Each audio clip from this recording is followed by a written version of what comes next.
Okay student, let's see the question number 31। Question number 31, इसमें जो function given है f x is equal to cos x square, this is a composite function. Composite function मतलब ये दो function को मिला के क्रिएट किया हुआ है। मतलब यहाँ पे दो फंक्शन कैसे हैं, देखो एक है हमारे पास कॉस एक्स है और दूसरा हमारा है एक्स स्क्वायर। इन दोनों का कॉम्बिनेशन है कॉस एक्स स्क्वायर। क्लियर?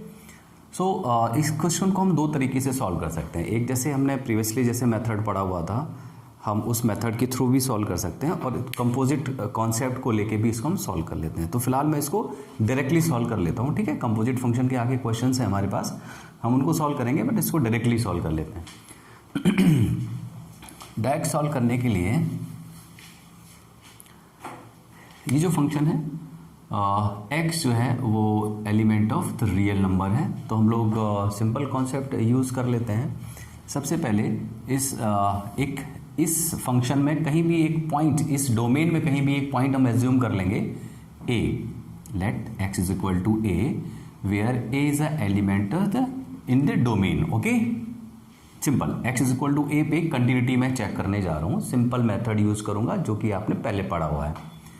तो सबसे पहले a पे फंक्शन की वैल्यू को कैलकुलेट करेंगे, तो it is f of a which is cos a square हो जाएगा।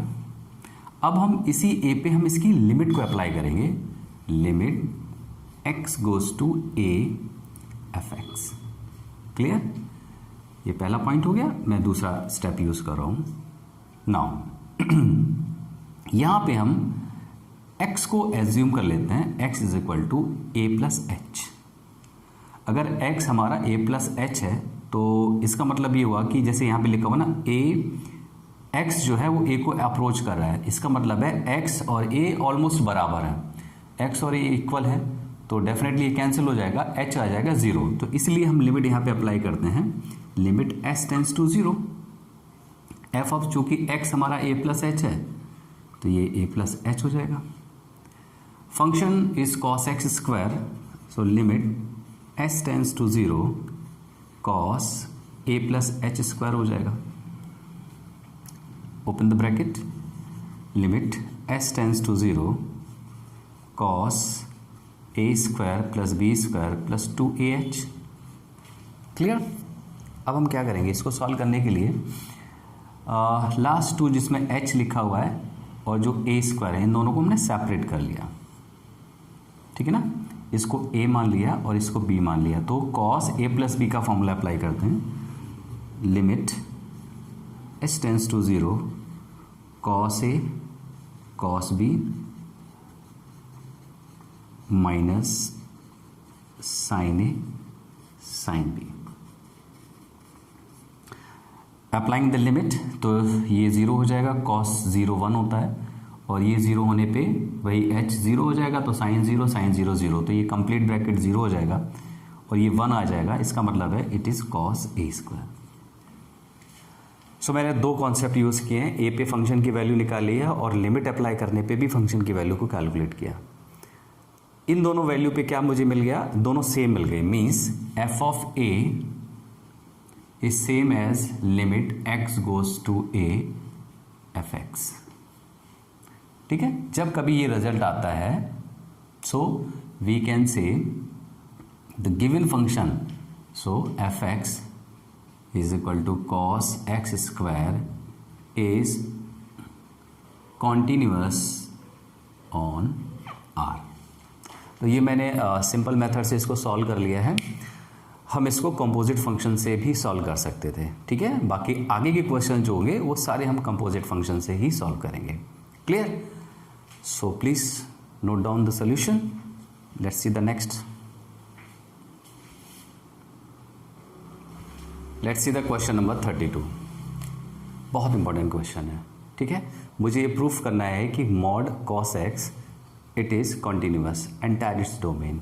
डोमेन यानी कि रियल नंबर इसकी डोमेन है, where x is the element of the real number. Again it is a composite function, दो फंक्शन आपको मिल रहे हैं, एक mod it is a function and cos x is a different trigonometrical function, ठीक है ना। तो दोनों फंक्शन को हम सेपरेट कर रहे हैं, तो आपको दो फंक्शन मिले हैं, एक मिला आपको मॉड x और एक मिल गया आपको cos x, ठीक है ना। तो इस फंक्शन को हमने लिखा gx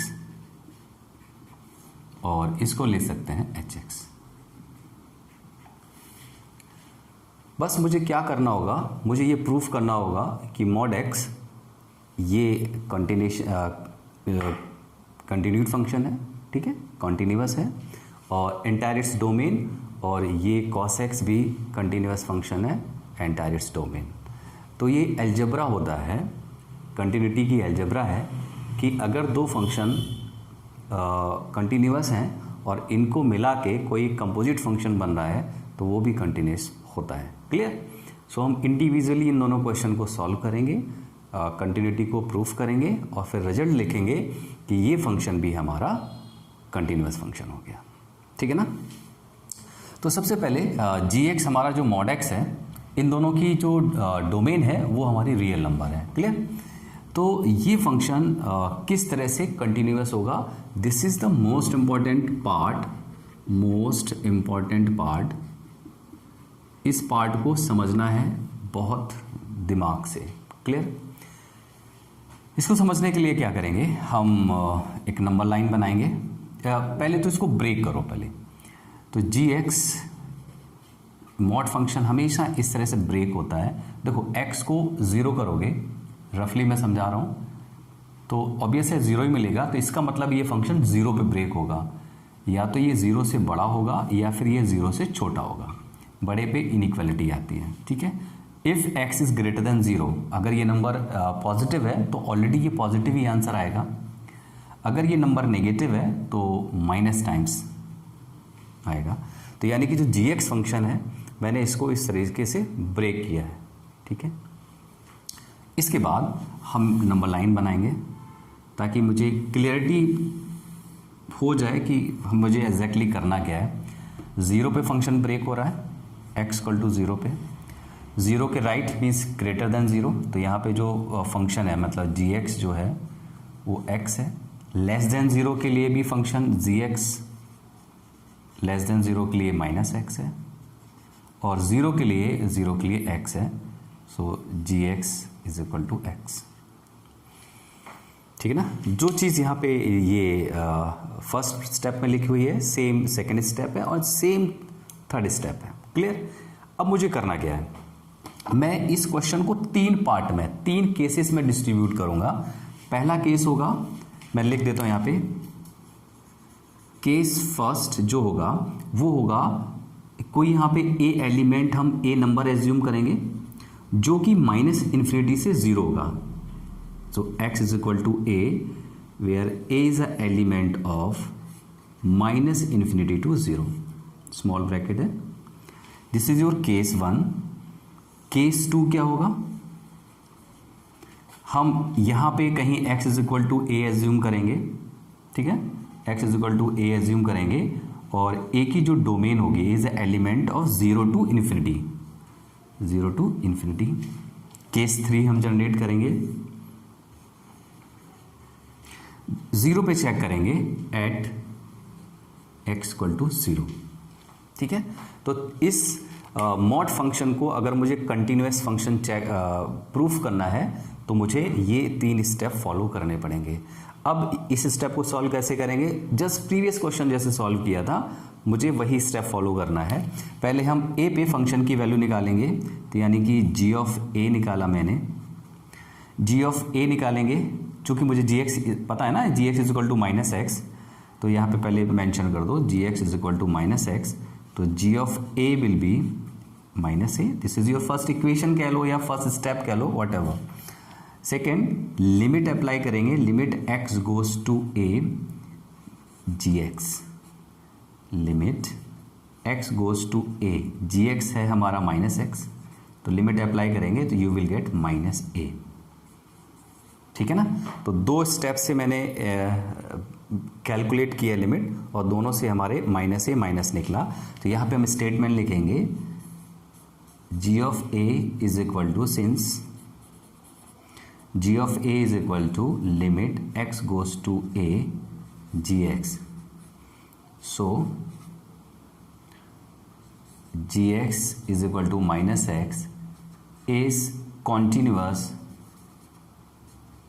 in minus infinity to zero. तो ये हमारा माइनस इन्फिनिटी से ज़ीरो ये कॉन्टिन्यूअस हो गया। सिमिलरली इस स्टेप को मैं चेक करूँगा। यहाँ पे क्या है, x इज इक्वल टू ए है, तो यानी कि हमारा gx तो हमारा x है, और a पे वैल्यू निकालेंगे तो g ऑफ a आ जाएगा, a आएगा। This is your first equation, या we can say first step. Limit निकालेंगे, limit x goes to a gx, limit x goes to a gx is x, so इसकी limit हमारी कितनी निकलेगी, a निकलेगी, यानी कि सेकेंड स्टेप भी हमारा सेम आ गया।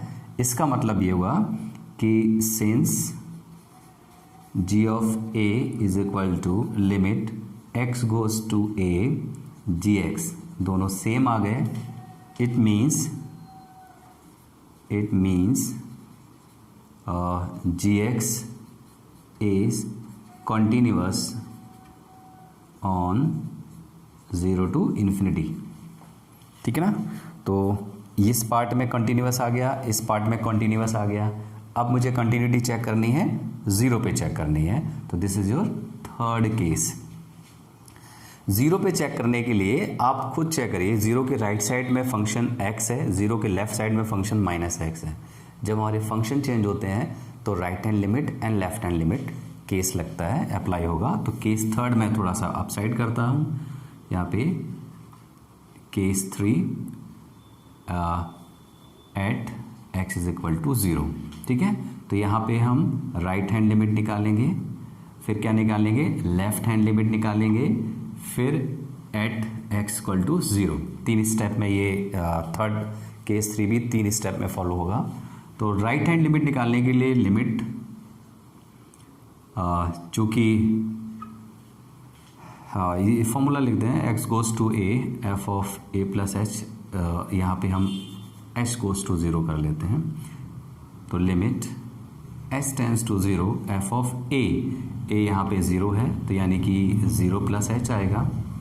Limit h tends to 0, it is simple h, और यहाँ पे जो फंक्शन है 0 के लिए फंक्शन x है, fx जो है वो x है, तो ये आ जाएगा limit h tends to 0 h आ जाएगा, और h 0 है तो इसकी लिमिट जी 0 आ जाएगी। Clear. Similarly find left hand limit. Left hand limit निकालने के लिए हम क्या करेंगे, limit h tends to 0 f of a minus h, a यहाँ पे 0 है क्योंकि हम 0 पे चेक कर रहे हैं। Limit h tends to 0 f of 0 minus h, limit h tends to 0, it is f of minus h, तो f ऑफ माइनस h आ जाएगा। Limit h tends to 0, it is minus h, so apply the limit, तो it will be 0। Now the third step at x equal to 0, तो simple f of 0 निकाल लेते हैं, it will be 0। तो तीनों step हमारे सेम आ गए। इसका मतलब है since RHL, LHL and f of 0 all are equal, so gx is continuous at x is equal to 0। तो ये जो मैंने सॉल्व किया है, मॉड x को किस तरह से हम कंटिन्यूअस फंक्शन चेक करते हैं, बहुत इंपॉर्टेंट है, थोड़ा सा लेंदी है, इसको समझना है। और इस तरह के ये जो मैंने क्वेश्चन नंबर 32 में मॉड x को कंटिन्यूटी चेक की है, नेक्स्ट आगे क्वेश्चन जितने भी हैं उसमें से ये स्टेप यूज़ होगा, ठीक है। तो इसको बहुत ध्यान से समझना है, किस तरह से मैंने फंक्शन को ब्रेक किया है, किस तरह से नंबर लाइन को ब्रेक किया है, 3 स्लॉट में मैंने क्वेश्चन को डिस्ट्रीब्यूट किया है, ठीक है। तो केस 1 कंटिन्यूअस आया, केस 2 कंटिन्यूअस आया, और केस 3 भी कंटिन्यूअस आया। इसका मतलब है कि हम ओवरऑल रिजल्ट अभी लिखेंगे किसके बारे में, केवल gx के बारे में लिखेंगे कि फ्रॉम केस, इसको मैं पॉज करके लिखता हूँ।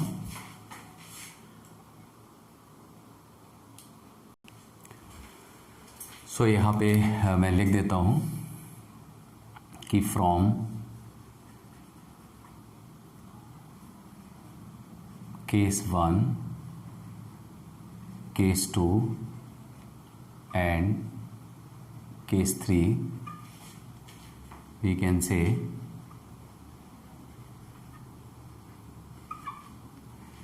gx is continuous on R। तो ये मैंने gx के बारे में रिजल्ट लिखा। क्लियर। अब आते हैं hx, क्योंकि gx के बारे में। अब hx, now hx is cos x, domain x is the element of real number, ठीक है ना। तो सिंपल cos x को कंटिन्यूएशन में कंटिन्यूटी चेक करनी है। तो पहले हम एक मान लेते हैं let x is equal to a where a is the element of the real number. a पे फंक्शन की वैल्यू निकालेंगे, h of a it is cos a, first equation और केस फर्स्ट स्टेप कह सकते हैं। और इस पे लिमिट भी निकालेंगे, x goes to a hx, और मान लेते हैं तुरंत कि x जो है वो a प्लस h है। So limit h tends to 0 h of a plus h। ये स्टेप बहुत बार यूज हुआ है, इसको ये लर्न हो जाना चाहिए अब तक। hx है cos, तो it is cos a plus h, ये हो गया। Open the bracket,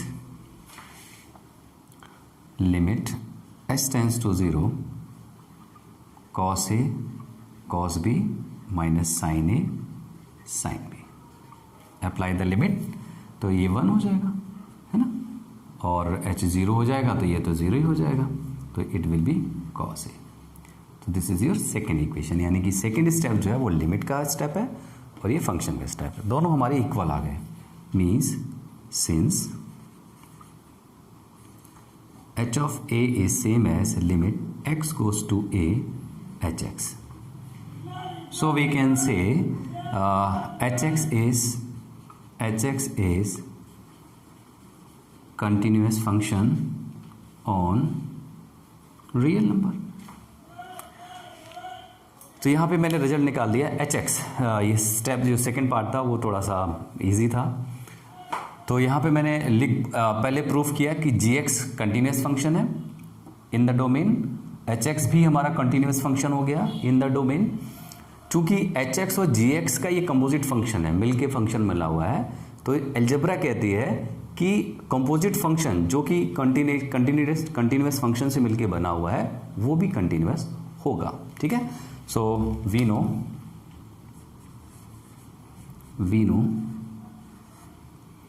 gx and hx both are continuous function on R, so इसलिए fx also be continuous on R। So this is called the algebra of continuity। Clear? So ये question था, बहुत important question है कि किस तरह से हमने mod cos x को कंटिन्यूस फंक्शन कन्वर्ट किया है, प्रूफ किया है। Clear? Okay, note down the solution, let's see the next one.